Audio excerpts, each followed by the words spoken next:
Hello there you guys, welcome to one of my videos. Ajax have rejected a €90 million bid from Man United for Antony.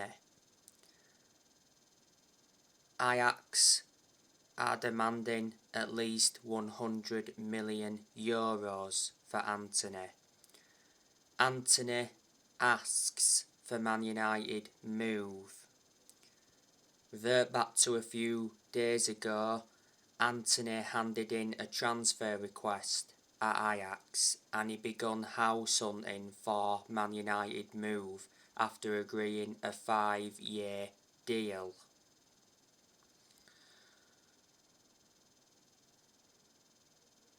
Antony has been missing training sessions with Ajax, and the other week he went on strike to force a move to Man United. As things stand, Man United do remain in talks with Ajax regarding Antony.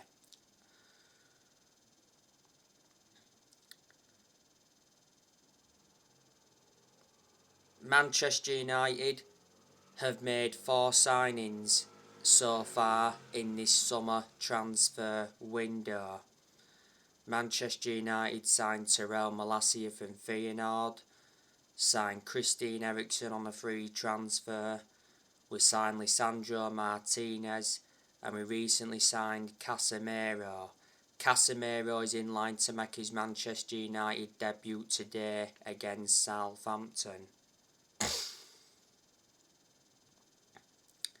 But Man United are confident of making more signings before transfer deadline. It's not long now until the transfer window shuts. You know, we've seen a lot of players leave the club this year. Quite a lot have left on free transfers. Cavani left on a free earlier on this year. Juan Mata left on a free transfer. Matic and Pogba left on free transfers. Lingard left on a free. Man United let Lee Grant leave earlier on this year. Man United also loaned Dean Henderson out. We recently loaned Eric Bailly out to Marseille. We loaned Ethan Laird out, loaned Alex Telles out. And Man United decided to sell James Garner, and we also sold Andres Pereira, and quite a few young players left the club. More players are going to be leaving Manchester United. You know, Harry Maguire, I reckon that he'll leave the club, but not until next year. The other week, he said that Chelsea made an inquiry about signing Harry Maguire from Man United, and then Man United blocked Chelsea's efforts to sign Harry Maguire.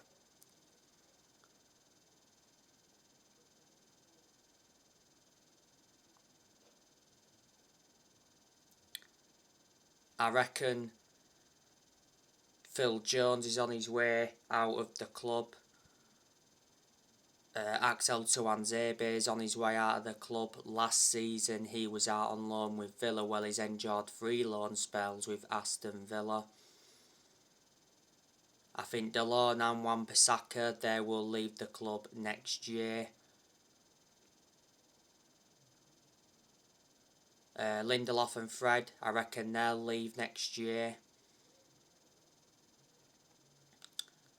Cristiano Ronaldo, he's on his way out of Manchester United as well.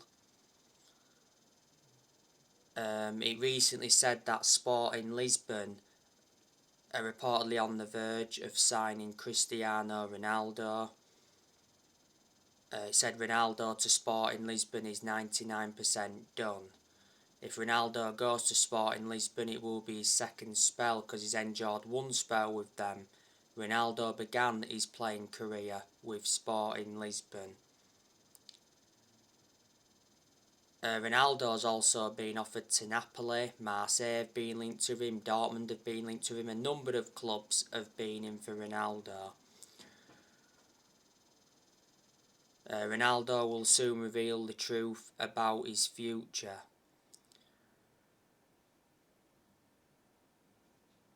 His contract at Manchester United expires next year. There's an option to extend for a further year. Manchester United re-signed him last year from Juventus.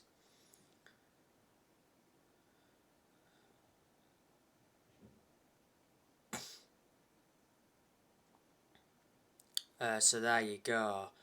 Brandon Williams, he's also on his way out of the club as well. Doesn't get in the team. Last season he was out on loan with Norwich.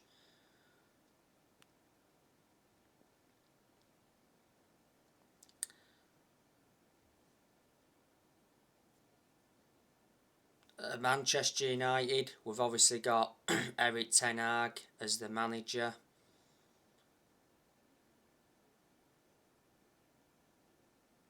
So far, Erik ten Hag has managed 3 games in the league. He's lost 2 and he's won 1. And obviously after the first 2 league games, a lot of Manchester United fans prejudged Erik ten Hag. I never prejudged him.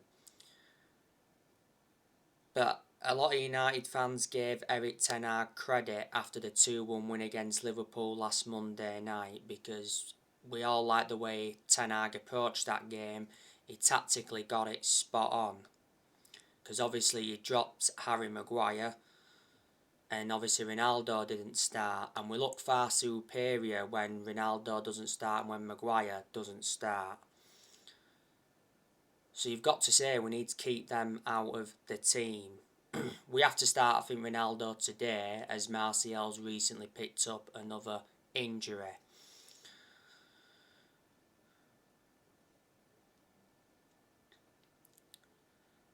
But I told you I've got a lot of faith in Erik ten Hag. I think he's a very good manager. You know, he is aware that he's got big expectations to exceed at Man United. And let me put into the equation, ten Hag's inheriting Deadwood. The vast majority of this Man United team is not ten Hag's. There's only 4 players that are his, and they're the 4 players he's brought in this year.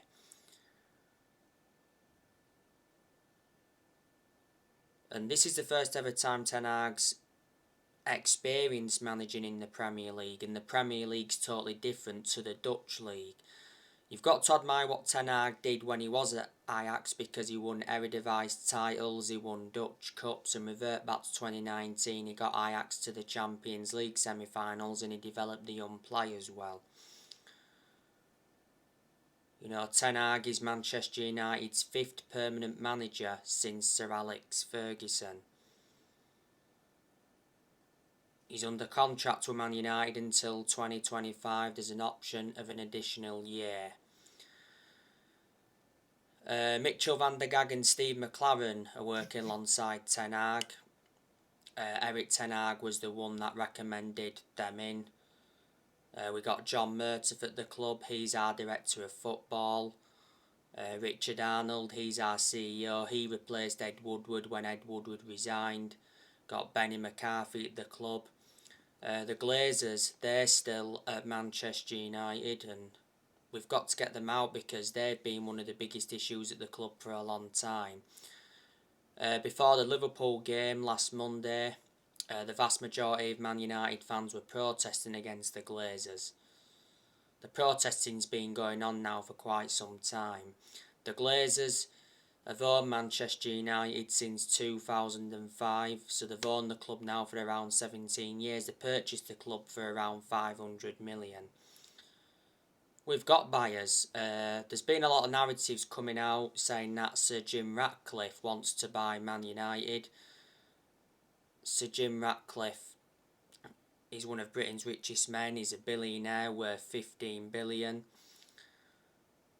The other week, Elon Musk joked about buying Man United, and he's a American billionaire worth 218 billion.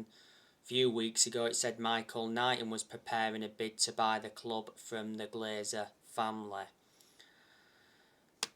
So there you go. And also, a few weeks ago now, Sir Alex Ferguson came back to Manchester United in an advisory role.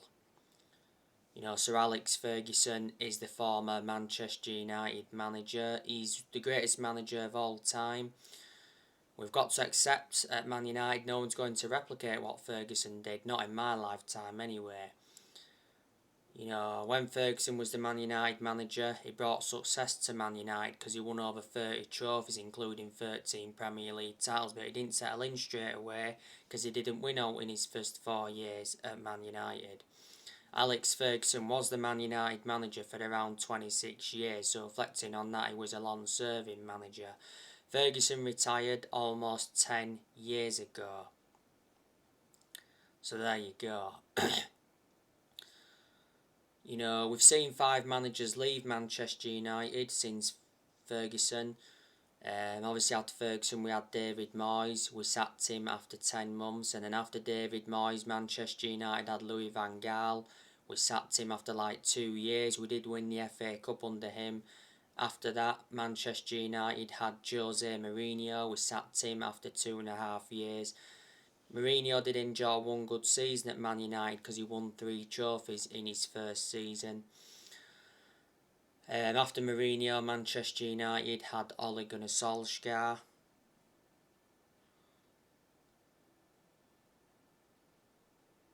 We sacked him in November last year. Solskjaer was the Man United manager for almost 3 years. And then after that, Man United had Ralf Rangnick, and Ralf Rangnick left earlier on this year. He was Manchester United's interim manager for around 5 months. So anyway guys, I'll be back on later on to give you my match reaction for the Man United Southampton game. Drop your comments, likes below on the channel. Like I always say, if you do, consider subscribe as always, and take care. God bless. See you all again very soon.